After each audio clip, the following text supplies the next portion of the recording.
Hey, hey, hey! So today is Storytime Saturday. So I thought, given with all the snow that we have recently gotten, I thought it would be a good time to talk about this one time when I was a kid. Um, we live in Nebraska.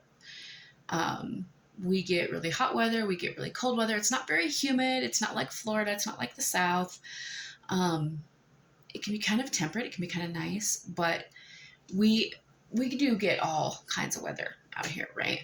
So we kind of get sometimes in the winter we get the extreme colds, and in the summertime sometimes you get extreme heat, but like not as bad as like Arizona or Texas or South America when you're right at the equator, right at wherever. So um, there was this one time when I was a kid, and I remember we got this really bad blizzard, and I think the snow definitely hits different when you're an adult, because when you're an adult you have to worry about skipping the walk, and you have to worry about how you're going to get to work and how you're going to drive and all that stuff. And when you're a kid, it's fun because you're like, oh, the more snow the better, because then they'll actually cancel school. And out here they don't cancel school for anything. Okay, we have wind all the time.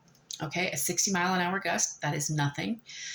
60, 70-mile-an-hour gust, that's kind of normal for Nebraska. Um, we recently got a lot of snow, and it was bad enough that they actually canceled school. And for them to cancel school, we have to get a couple of feet of snow. Like, it has to be to the point where the kids cannot walk in the snow, or it has to be where people can't safely get to work, the teachers and the administration, or parents can't get their kids to school. I even had a friend who posted on Facebook that she kept her kids home from school because the roads were bad and she didn't want to risk it. And I fully don't blame her. That's one of the perks of homeschooling, is you don't have to worry about that. One of the downsides of homeschooling is that Joey doesn't get snow days. So when it's snowy, unless the power goes out, unless our internet goes out, he still has to do his schoolwork. But that also gives us more flexibility. Like, he finished all of his schoolwork for the week yesterday, so he gets an extra day off today. So he didn't get days off earlier in the week because of snow, but he gets today off and he can do whatever he wants. So,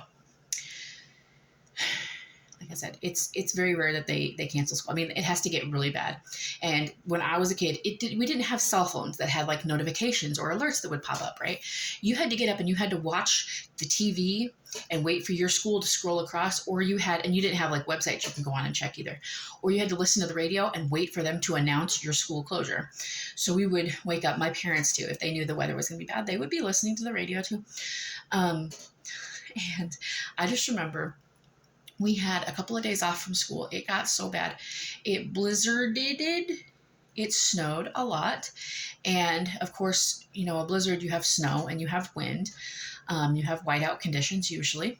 It gets very bad. But see, as a kid, you're like, I won't have to go to school. Okay. You're not thinking, oh, well, this is going to be dangerous. Like, I hope people are okay. No, you're not thinking that. It snowed so bad. Now, I lived in a neighborhood, the house, a normal average house. I don't know. It had a backyard, a fenced in backyard, good sized backyard, right? Not super huge, but like good enough that we could run around in. And our fence was 6 feet, something like that. It had snowed so much and the wind had blown so much that there was a drift against our fence. And in the middle, it was starting in the middle of the yard to the fence. That was as high as the fence. It was to the point where if you guys hear that popping sound, that is our stove. For whatever reason, the thing above it pops when we get wind. I don't really know all about that, but everything seems to work okay and all that stuff. But anyway, it drifted high enough that, we had of course, our house, the yard, the fence, and then you had an alley behind it where you would have, people could drive by, right? And you had the trash cans, right? I don't know why I mentioned why people can drive by, but you know what alleys are for, right? I think everybody knows what alleys are. And the trash can was at the corner of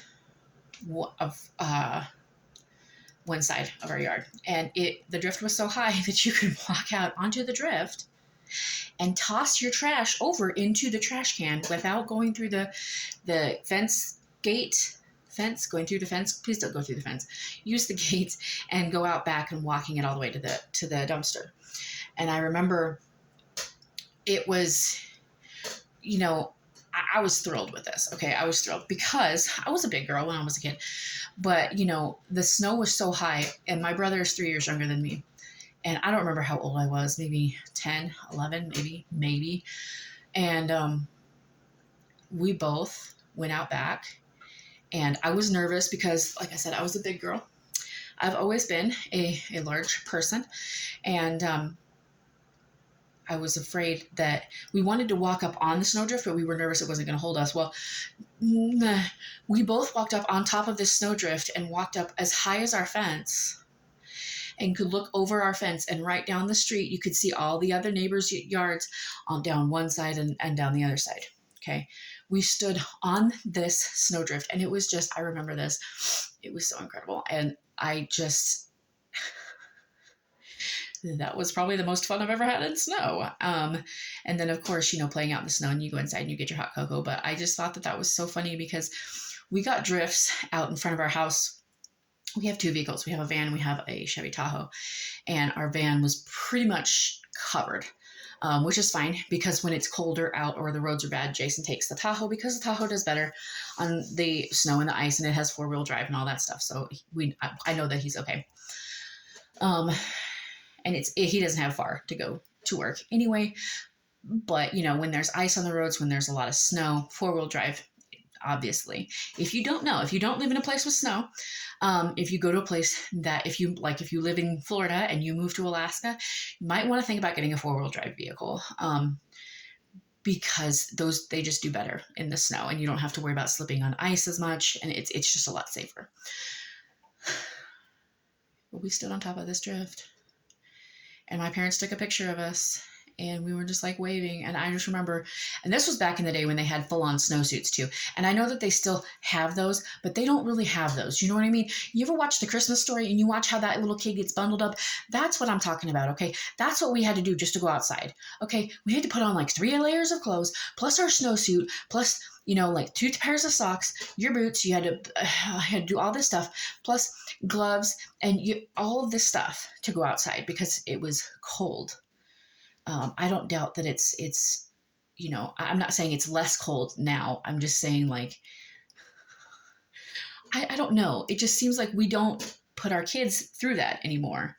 At least I didn't. I always had Joy in a snowsuit when we were going sledding, or if I knew that he wanted to go out and play in the snow, then I would put him in a snowsuit.